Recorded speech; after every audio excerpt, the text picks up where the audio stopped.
Hi, long range hunting. Today we're going to be debunking the myth that you can miss with a 50 cal and still kill. Smoking good.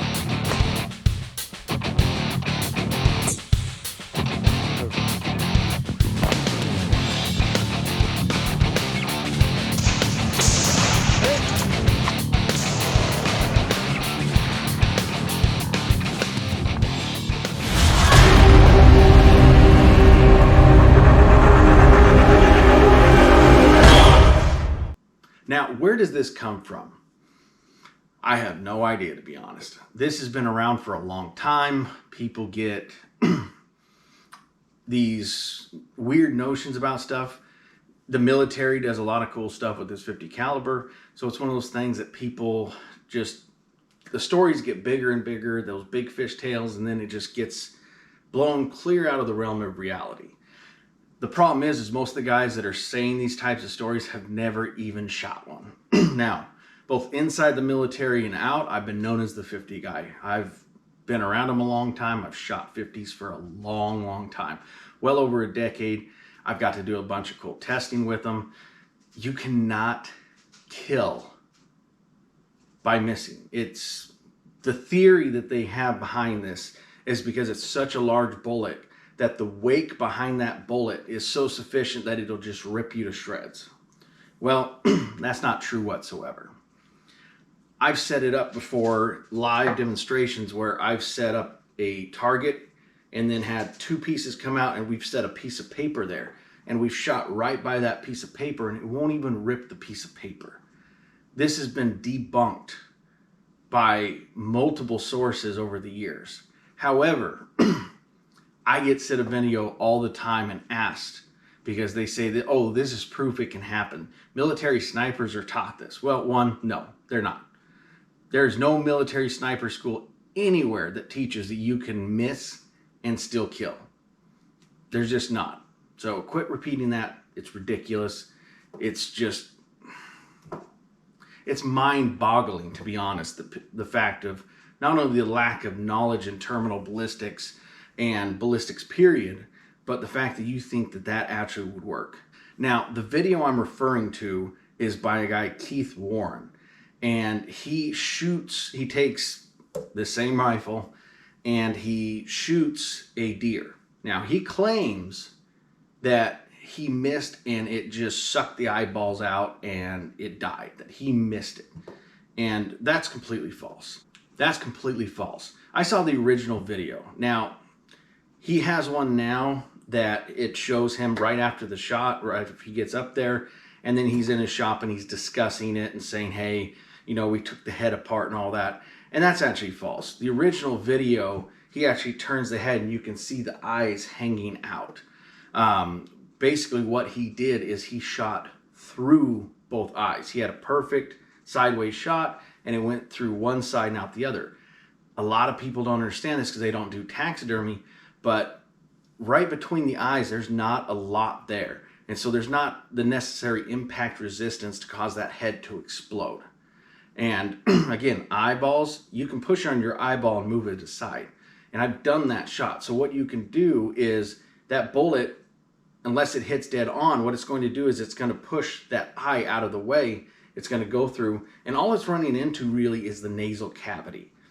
And then it's coming out the other side, and you can see that other eye is hanging out. If you actually slow down his video, you can see it go through the eyes, out, hit a tree, and ricochet off. So you can see hair flying, you can see all kinds of stuff.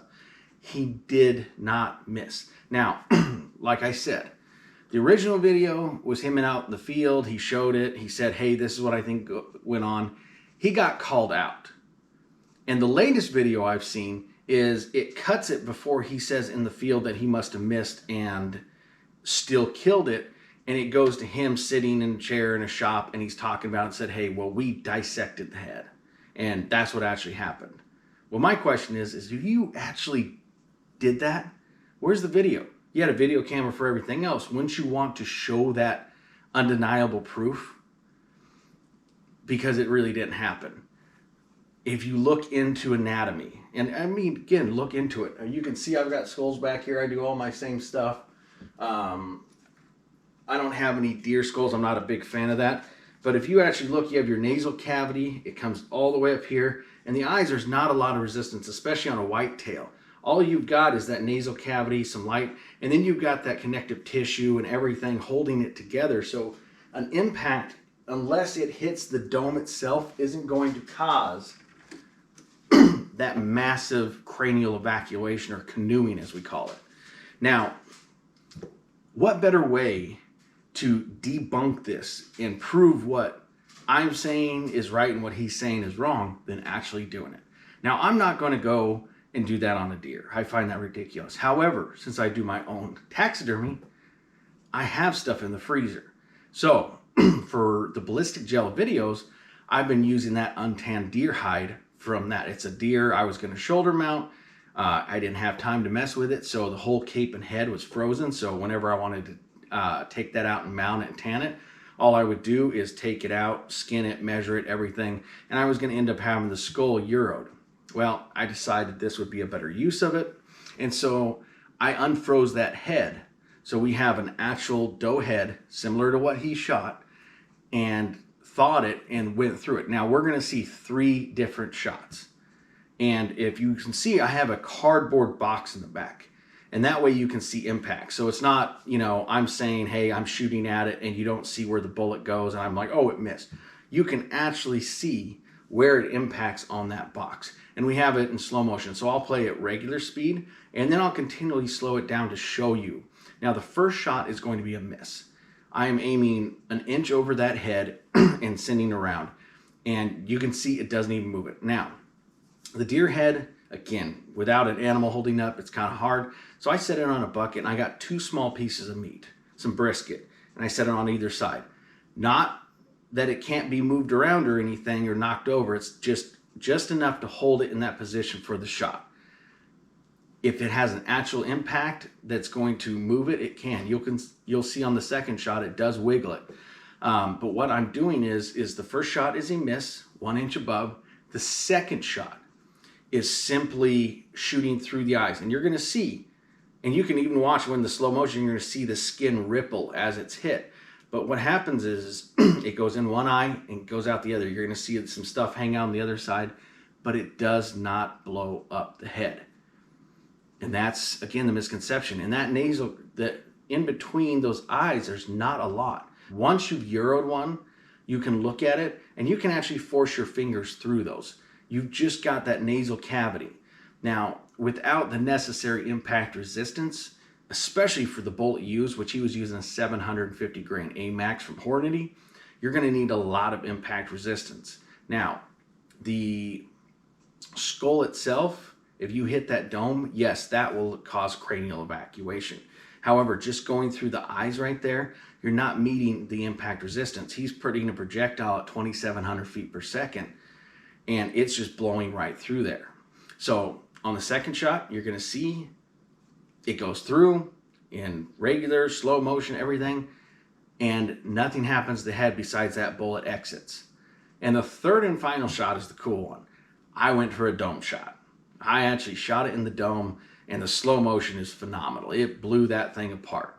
So you're going to see definitively with a 50 BMG on camera the differences of a miss, nothing happens. A shot through the eyes, it blows through the eyes. Head's still intact, it doesn't blow anywhere. Third shot, I shoot it in the dome and kaboom. So I hope you enjoy. Really, just people think about this. The myth that you can miss and kill makes 0 sense. Yes, is this a large bullet? Yes, but it's the same thing as any other projectile out there. It's no different than shooting a 223 as far as, you know, the bullet is going to be affected by the same things. Now it's going to be affected less because of the size of the bullet and the velocity, but it's still, everything requires an impact. Now, I do want to address real quick one shot that is always brought up, and that was by Steve Reichert, a Marine Corps sniper. He was doing Overwatch on a convoy, and he killed 3 guys with a single round behind a brick wall with an RPK, a belt-fed machine gun. Now, he did that with an M107. Here's the thing, though. One, he was using specialty ammo. He was using a Mark 211, which is a 50 caliber bullet. It's got a 30 cal tungsten core penetrator, and it's also got RDX in it. For those unfamiliar, RDX is C4. So it's basically, what it does is it impacts, it sets off that charge, and it launches that 30 caliber tungsten core projectile through. Now, that even though it is specialized, still requires an impact. You cannot do anything by missing it. Now, what happened is he observed this team trying to move in position. He was a mile away. They went and stacked behind, all three guys stacked behind this brick wall. He figured where they were approximately at shot, and basically with that round turned that entire wall into a grenade and was able to kill all three. Now, did he just shoot three guys in the open and all three guys fell down, one got hit and the other guys were just blown away? No. He had the added force, and they even redid that shot with a cinder block wall with ballistic gelatin, and the damage and the carnage from that projectile and that explosion coming through was just devastating. But it still required an impact. So quit believing the BS that you can miss and kill. This guy, Keith, I really wish he'd just come forward and said, you know what, guys, I was wrong, but here we are. But this is going to show you with an actual deer head that what he's claiming isn't possible. It doesn't do anything. So enjoy the video, enjoy the slow motion. Happy hunting.